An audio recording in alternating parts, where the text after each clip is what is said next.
سلام علیکم یار و دوستان محترم همواره کانال. امروز 22 ینوری 2024 نواری ما برای خاطر علم گوسفنده گم شدگی دوستان. گوسفنده گم شدگی بود، الان که صاحباشون یافت میتونه دیگه نواری پیشینه را کامنتی رو یا اینکه پدیلیت سنه کنه دوستان. یافت شده گوسفنده یافت شدن. خودمه همین دیار خودمون بودن اونا یافتن گوسفنداشون. منم داده اقل تیریمو دامون رکم شما قانت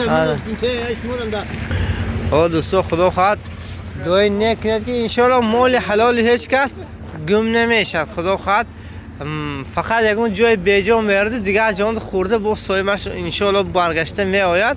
اما من انشالله گوسفندا یافتم. من خیلی خرسند شدم. این شب بچه ها از آوردان هم زنگ زده بودن که خیلی ما گوسفندا رو گم کردگی ایمو واسه گپ میتونه دیگه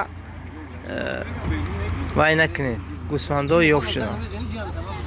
گوسفندا یافت شدن بود. به خدا نه انا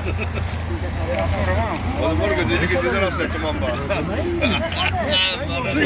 هوا مفصل تمام.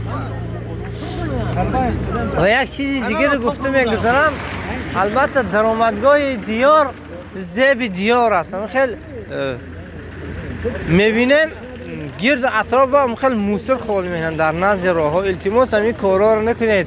این تازگی گروی سلامتی است دوستو. حرکت کنید در همین گرد اطرافا، در گرد اطرافا هم خیلی موثر خالی همینجا رو بزیبک گفتیم که تازه کرده بودن. حالا کم کم میبینیم که اینجا با خاکستر خالی کردن. التماس این در دیار است، در دیار حرکت کنید که افلاس نکنید دوستو. باقی سربلند خانواد باشید دوستو، دوگو باشید.